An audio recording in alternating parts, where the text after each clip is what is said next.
ನಮಸ್ಕಾರ ವೀಕ್ಷಕರೇ, ಹೇಗಿದ್ರೆ ಎಲ್ಲರೂ. ಇವತ್ತು ನಾನು ಧಾರವಾಡದಿಂದ ಬೆಂಗಳೂರಿಗೆ ಹೋಗ್ತಾ ಇದ್ದೀನಿ. ಜೂನ್ 27ನೇ ತಾರೀಕು 2023, 21ನೇ ವಂದೇ ಭಾರತ್. ಇದು ಭಾರತದಲ್ಲಿ 21ನೇ ರಿಲೀಸ್ ಆದಂಥ ವಂದೇ ಭಾರತ್. ನೋಡಿ, ನನ್ನ ಹಿಂದೆ ರೆಡಿಯಾಗಿ ನಿಂತಿದೆ. ಸುಮಾರು 530 ಪ್ಯಾಸೆಂಜರ್ ಹಿಡಿಯುವಂಥ ಈ ವಂದೇ ಭಾರತ್ನಲ್ಲಿ ಒಬ್ಬರಿಗೆ ನೀವು CC ಚೇರ್ ಕಾರಲ್ಲಿ ಟಿಕೆಟ್ ತೊಗೊಂಡ್ರೆ 1350 ಆಗುತ್ತೆ. ಎಕ್ಸಿಕ್ಯೂಟಿವ್ ಕ್ಲಾಸಲ್ಲಿ ತೊಗೊಂಡ್ರೆ 2450 ಆಗುತ್ತೆ. ಒಟ್ಟು 72 ಇಂಟರ್ಮೀಡಿಯೇಟ್ ಸ್ಟೇಷನ್ಗಳು ಬರುತ್ತೆ. ಅದರಲ್ಲಿ 4 ಸ್ಟೇಷನ್ ಯಶವಂತಪುರ, ಬೆಂಗಳೂರನ್ನ ನಾನು ಕನ್ಸಿಡರ್ ಮಾಡಲ್ಲ. ಹುಬ್ಬಳ್ಳಿ, ಹಾವೇರಿ, ದಾವಣಗೆರೆ ಅಷ್ಟೇ ನಿಲ್ಲಿಸೋದು. ತುಮಕೂರು ಅದು ಬಿಟ್ಟರೆ ಡೈರೆಕ್ಟ್ ಯಶವಂತಪುರ, ಬೆಂಗಳೂರು ಅಥವಾ ಧಾರವಾಡ. ಸೊ ಯಶವಂತಪುರನ ನಾನು ಬೆಂಗಳೂರು ಅಂತ ಕನ್ಸಿಡರ್ ಮಾಡ್ತೀನಿ. 4 ಸ್ಟೇಷನಲ್ಲಿ 6.5 ಗಂಟೆಗಳ ಪ್ರಯಾಣದ ನಂತರ ಮಧ್ಯಾಹ್ನ 1:15 ಬಿಡುತ್ತೆ. ಇಲ್ಲಿಂದ 1:15 ಬಿಟ್ಟು 7:45ಗೆ ಬೆಂಗಳೂರು SPSC ಬೆಂಗಳೂರನ್ನು ತಲುಪುತ್ತೆ. ಬನ್ನಿ ಒಳಗೋಗಿ ಏನೇನು ವ್ಯವಸ್ಥೆ ಇದೆ ಅದನ್ನು ನೋಡೋಣ. ಬರಬೇಕಾದ್ರೆ ಧಾರವಾಡಕ್ಕೆ ನಾನು ಆರೆಂಜ್ ವಂದೇ ಭಾರತಲ್ಲಿ ಬಂದಿದ್ದೆ. ಇವಾಗ ಬಿಳೆ ಕಲರ್ ವಂದೇ ಭಾರತ್, ವೈಟ್ ವಂದೇ ಭಾರತಲ್ಲಿ 21ನೇ ವಂದೇ ಭಾರತಲ್ಲಿ ಹೋಗ್ತಾ ಇದ್ದೀನಿ. ಬನ್ನಿ ಒಳಗೋಣ. ನಂದು C5 ಕೋಚು, C5. ಸೊ ಒಳಗಡೆ ಆ್ಯಕ್ಚುಲಿ ರಶ್ ಇರಲ್ಲ ಅಂತ ಕಾಣುತ್ತೆ. ಇವತ್ತು ಸೋಮವಾರ ಆದ ಕಾರಣದಿಂದ ಖಾಲಿ ಇರ್ಬೋದು. ನೋಡೋಣ ಯಾವ ರೀತಿ ಇರುತ್ತೆ ಅಂತ. ರೆಡಿ ಆಗ್ತಾಯಿದೆ ಗಾಡಿ. ಸೊ ನೋಡ್ತಿರೋ ಹಾಗೆ ಕ್ಲೀನಿಂಗ್ ಮಾಡ್ತಾ ಇದ್ದಾರೆ ಒಳಗಡೆ ಸ್ಟಾಫು. ನಾನು ಸ್ವಲ್ಪ ಬೇಗ ಬಂದಿದ್ದೀನಿ. ಓಕೆ, ಇದು C6, ಮುಂದೆ ಇದೆ C5 ಅಂತ ಕಾಣುತ್ತೆ. ಅಲ್ಲಿ ಕ್ಲೀನಿಂಗ್ ಮಾಡ್ತಾ ಇದ್ದಾರಲ್ಲ ಅದು.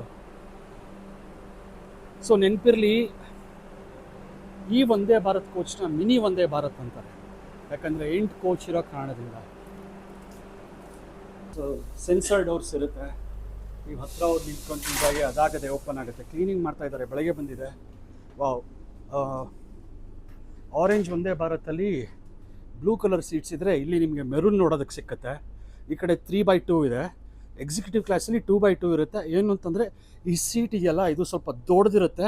ಆಮೇಲೆ ನೀವು ಇಲ್ಲೇನು ಡಿಸ್ಟೆನ್ಸ್ ನೋಡ್ತಿದ್ದೀರೋ ತುಂಬ ಇಲ್ಲಿವರೆಗೂ ಇರುತ್ತೆ. ಹೇಗೆಂದರೆ ನೀವು ಫುಲ್ ಕಾಲು ಚಾಚ್ಕೋಬೋದು ಅಷ್ಟು.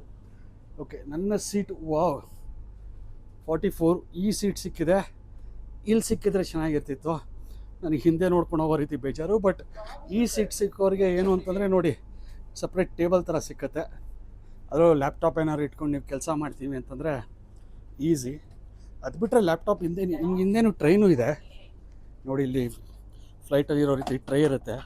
ಅವ್ರಿಗೇನು ಸ್ನ್ಯಾಕ್ಸು ಅಥವಾ ಫುಡ್ ಕೊಡ್ತಾರೆ ಅದನ್ನು ತಿನ್ನೋಕ್ಕೆ ಅಂತ. ಸೊ 8 ಕೋಚ್ ಇರೋಂಥ ವಂದೇ ಭಾರತ್ನ ಮಿನಿ ವಂದೇ ಭಾರತ್ ಅಂತಾರೆ. ಎಲ್ಲರೂ ವಂದೇ ಭಾರತ್ ಅಂತ ಕರೀತಾರೆ. ನೀವು ವೆಬ್ಸೈಟಲ್ಲೇ ಬೇಕಾದ್ರೆ ಹೋಗಿ ಚೆಕ್ ಮಾಡಿ. 16-20 ಕೋಚ್ ಇದ್ದರೆ ಮಾತ್ರ ಅದನ್ನು ವಂದೇ ಭಾರತ್ ಅಂತಾರೆ. ಎಲ್ಲರೂ ಇದು ಮಿನಿ ವಂದೇ ಭಾರತ್. ಕರೆಕ್ಟ್ ಅಲ್ಲ? ಕರ್ನಾಟಕದಲ್ಲಿ 16 ಕೋಚ್ ಇರೋಂಥ ವಂದೇ ಭಾರತ್ ಬೆಂಗಳೂರಿಂದ ಎರ್ನಾಕುಲಮ್ಗೆ ಹೋಗುತ್ತೆ. ಅದೊಂದೇ ಇರೋದು. ಇನ್ನೆಲ್ಲ ಮಿನಿ ವಂದೇ ಭಾರತೆ. ಫಸ್ಟ್ ವಂದೇ ಭಾರತ್ ಬಂದು ಫೆಬ್ರವರಿ 2014. ಸುದರ್ಶು ಮಣಿಯವರು ಕಂಡಂಥ ಕನಸು. Is the father of Vande Bharat ಅಂತ ಕರೀತಾರೆ. ಕಾರಣ ಯಾಕೆಂತಂದರೆ ಮೋದಿಯವ್ರಿಗೂ ಒಂದು ಕನಸಾಗಿತ್ತು ಲಕ್ಸುರಿ ಟ್ರೈನ್ನ ನಮ್ಮ ಭಾರತದಲ್ಲಿ ತರಬೇಕು ಅಂತ. ಆದರೆ ನಿಮ್ಗೆ ಗೊತ್ತಿದೆ, ಭಾರತಕ್ಕೆ ಇಂಪೋರ್ಟ್ ಮಾಡ್ಕೊಳ್ಳೋಕೆ ಪ್ರಯತ್ನ ಪಟ್ಟರು. ಆದರೆ ತುಂಬಾ ಕಾಸ್ಟ್ಲಿ ಇತ್ತು. ಅದಕ್ಕೋಸ್ಕರ ಮೇಕ್ ಇನ್ ಇಂಡಿಯಾ ಅಂತ ಪ್ರಾಜೆಕ್ಟ್ ಮಾಡಿ ವಂದೇ ಭಾರತನ ಇಂಡಿಯಾದಲ್ಲೇ ಮ್ಯಾನುಫ್ಯಾಕ್ಚರ್ ಮಾಡಿದ್ರು. ವಂದೇ ಭಾರತನ ನಿಜವಾದ ಹೆಸರು, ಈ ಟ್ರೈನ್ ಮೊದಲಿನ ಹೆಸರು ಬಂದು ಟ್ರೈನ್ 18 ಅಂತ. ಕಾರಣ ಯಾಕೆಂದರೆ 18 ತಿಂಗಳಲ್ಲಿ ಪೂರ್ತಿ ಟ್ರೈನ್ನ ಮ್ಯಾನುಫ್ಯಾಕ್ಚರ್ ಮಾಡಿದ್ರು. ಅದಕ್ಕೋಸ್ಕರ ಟ್ರೈನ್ 18 ಅಂತ ಹೆಸರಿಟ್ಟರು. ಅದಾದಮೇಲೆ ವಂದೇ ಭಾರತ್ ಅಂತ ಚೇಂಜ್ ಮಾಡಿದ್ರು. ಇದು ಮೊದಲನೇ ಹೆಸರು. ಬಟ್ ಏನೇ ಇರಿ, ಇದರಲ್ಲಿ ಟ್ರಾವೆಲ್ ಎಕ್ಸ್ಪೀರಿಯನ್ಸ್ ಏನು ಅಂತಂದರೆ, ಈ ಐರಾವತ ಬಸ್ಗಳಲ್ಲಿ ನೀವೇನು ನಿಮಗೆ ಸೀಟು ಫೆಸಿಲಿಟಿ ಇರುತ್ತೆ, ಆ ಪುಷ್ ಬ್ಯಾಕ್ ಎಲ್ಲ ಆ ಫೆಸಿಲಿಟಿ ಸಿಕ್ಕತ್ತೆ. ಫಾಸ್ಟಾಗಿ ಹೋಗ್ಬೋದು, ಸ್ಟಾಪ್ಸ್ ಇರೋದಿಲ್ಲ. ನೀವು ಅಂದ್ಕೊಂಡಿರೋಂಥ ಲಾಂಗ್ ಡೆಸ್ಟಿನೇಷನ್ಗೆ ಇದು ಭಾಳ ಹೆಲ್ಪ್ಫುಲ್ ಅಂತ ಹೇಳ್ಬೋದು, ಕಂಪ್ಯಾರಿಟಿವ್ಲಿ ಸ್ಲೀಪರ್ಗೆ ಹೋಲಿಸ್ಕೊಂಡ್ರೆ. ಬಟ್ ವಂದೇ ಭಾರತ್ ಈಗ ಸ್ಲೀಪರ್ ಎಷ್ಟೊಂದು ಶುರು ಆಗಿದೆ. ಹೈಡ್ರೋಜನ್ ಟ್ರೈನ್ ಬಿಟ್ಟರು ಈಗ ಒಂದು 3-4 ದಿವಸದಿಂದ. ಒಮಿಷನ್ ಹೊಗೆನೇ ಬಿಡಲ್ಲ ಆ ರೀತಿ. ಸೊ ರೈಲ್ವೇಸು ಏನು ಅಂತಾರಲ್ಲ, ಒಬ್ಬ ವ್ಯಕ್ತಿ ಆರೋಗ್ಯನ ಅಳಿಬೇಕಂದ್ರೆ ಅವನ ನರಗಳು ಚೆನ್ನಾಗಿರಬೇಕು. ಅದೇ ರೀತಿ ದೇಶ ಆರೋಗ್ಯ ಚೆನ್ನಾಗಿರ್ಬೇಕಂದ್ರೆ ಟ್ರಾನ್ಸ್ಪೋರ್ಟೇಷನ್ ಚೆನ್ನಾಗಿರಬೇಕು. ಅಂದರೆ ರೈಲ್ವೆ ಲೈನ್ಸ್ ಆಗಲಿ, ಬಸ್ ಲೈನ್ಸ್ ಆಗಲಿ, ಅದು ಈ ಒಂದು 10-12 ವರ್ಷದಿಂದ ತುಂಬ ಚೆನ್ನಾಗಿ ಇಂಪ್ರೂವ್ ಆಗ್ತಿದೆ. ಬಿಡಿ, ಕ್ಲೀನಿಂಗ್ ನಡೀತಾ ಇದೆ ಇನ್ನು.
ಧಾರವಾಡದಿಂದ ಬೆಂಗಳೂರು ಹೊರಡುವಂಥ ವಂದೇ ಭಾರತ್ ಈಗ ಹಾವೇರಿಗೆ ಬಂದು ನಿಂತಿದೆ.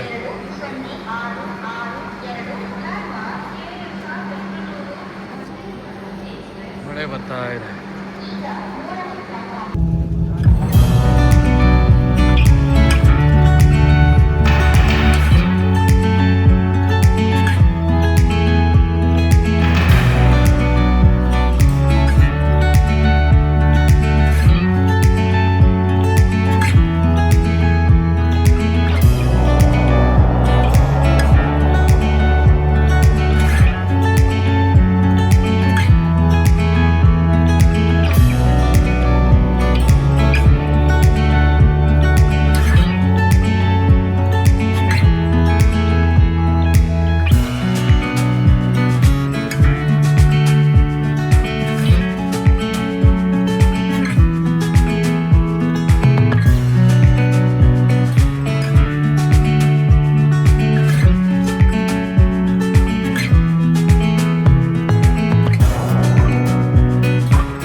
ಟೈಮ್ ಅಂದರೆ ಟೈಮ್ ಅಪ್ಪ ಈ ಗಾಡಿದು. ಕರೆಕ್ಟಾಗಿ 7:45ಗೆ 7:44ಗೆ ಬೆಂಗಳೂರು ಬಂದು ತಲುಪಿದೆ. ಧಾರವಾಡ ಬೆಂಗಳೂರು ವಂದೇ ಭಾರತ್. ಟೈಮ್ ಅಂದರೆ ಟೈಮ್ ಬಿಡಿ ಈ ಗಾಡಿದು. ನಿಜವಾಗ್ಲೂ ಎಲ್ಲ ರೀತಿಯೂ ಡಿಲೇ ನಾವು ಮಾತೇ ಇಲ್ಲ. ಎಕ್ಸಲೆಂಟ್ ನಿಜ ಹೇಳಬೇಕಂದ್ರೆ ಆನ್ ಟೈಮ್ ಬಂದಿದೆ. Crores Good job, Vande Bharat. Thank you for the services. Thank you, Indian Railways. Thank you, Modi ji.